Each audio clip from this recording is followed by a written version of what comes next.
Tonight's topic, the birth of Jesus, as you're probably aware, it might come as a shock to the Christian community. The Muslims are the only people outside of Christianity who acknowledge Jesus and who hold Jesus in very high esteem. Not only do we believe in Jesus, but we regard Jesus to be one of the mightiest messengers of Allah. And hence in the Quran, Allah has revealed extensive revelations talking about Jesus, his background. There's one chapter devoted to his mother, entitled the chapter of Mary. There's one chapter entitled to all of his family, entitled Imran. Imran, who was the grandfather of Jesus, according to the Quran, the father of Mary, of Maryam. And Imran means the family of Imran.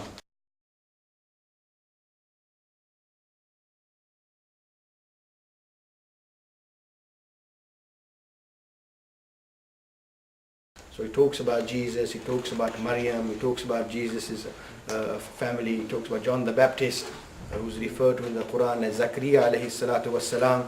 So Jesus, we regard Jesus to be a prophet of Islam. And obviously, and we the Muslims, we acknowledge the fact that Jesus was born miraculously without any mere intervention of any kind. And Allah gave Maryam this opportunity to be the mother of a very special man that Allah has chosen and destined to take immensely important and very important work from. And we believe that Jesus was the last, or Isa alayhi salam, as is mentioned in the Quran, he was the last in line of the messengers which Allah sent to the house of Israel. And then Maryam, she was taken in the care of her uncle Zakaria alayhi salam. And he prayed to God, and God accepted his prayer and blessed him with a son, and he was to be named Yahya, or as John the Baptist, as he's known in Christianity.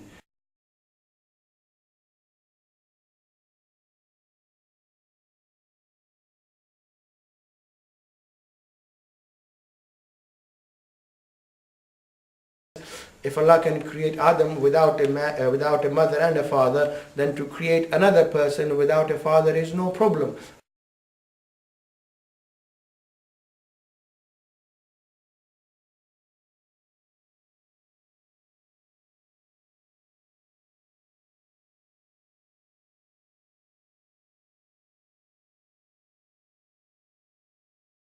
I'd like to extend a welcome to you all as well. I'm the vicar, the minister of this church, and it's good to welcome you all here again. And as the Imam was saying, it's a little while since you were here, and it's good to see you again. In thinking about this subject, obviously it's an important subject for Christians. It's an important festival that is coming up for us at Christmas, Christ Mass. You may well know that it's the gospel, the good news, as we say, of Matthew and Luke, in which the birth narratives of Jesus are written. And in particular, Luke goes into a bit of detail, but he says this at the very beginning of his gospel, that he says that many have undertaken to draw up an account of the things that have been fulfilled among us, just as they were handed down to us by those who from the first were eyewitnesses and servants of the word. Therefore, since I myself have carefully investigated everything from the beginning, it seemed good also to me to write an orderly account for you, most excellent Theophilus, the person he was writing to, so that you may know the certainty of the things you have been taught. So Luke is saying that he wants to write down the facts as he has received them, as he has investigated them himself, and he wants to relay those to his friend Theophilus.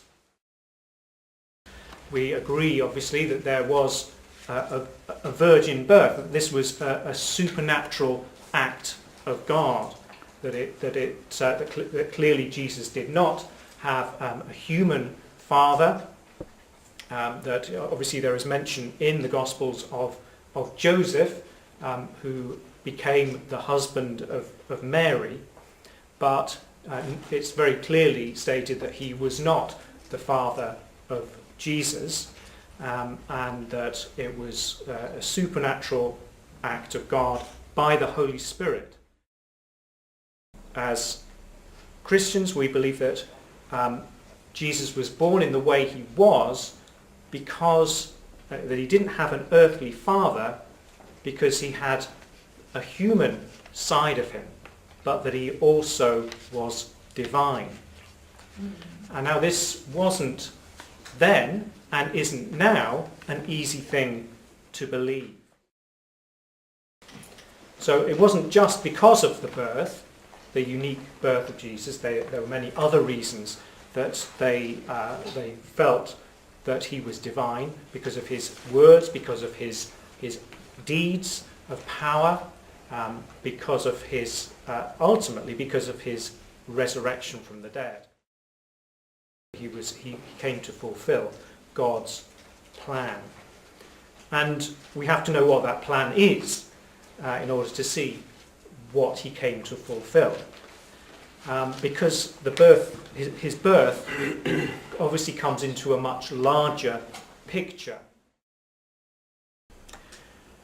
Now, Jesus' remarkable birth, his unique birth, more than fulfilled these prophecies and others which we could point to. The name means that God saves, or God is salvation. And that obviously is significant for him, that this child was God's purpose, plan for bringing about the salvation that God wanted to bring to his people. So this child, named by God himself, is destined to be his means of salvation, where no human being can save even him or herself, let alone someone else, where we all fail in some respect or other, and even the greatest of men in the Bible fail in their task at some point or other. God stepped in to his creation. God stepped in and said, what you cannot do for yourselves, I will do on your behalf.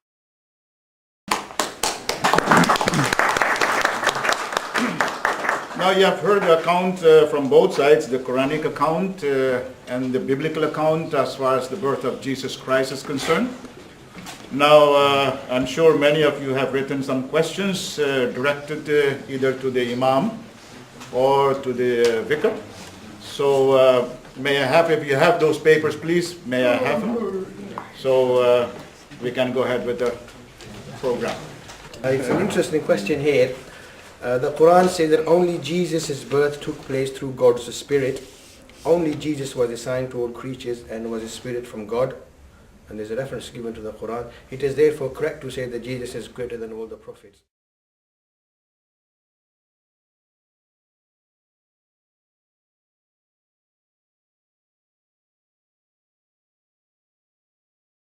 On behalf of the Muslim community, if I can just say thank you very much for having us here.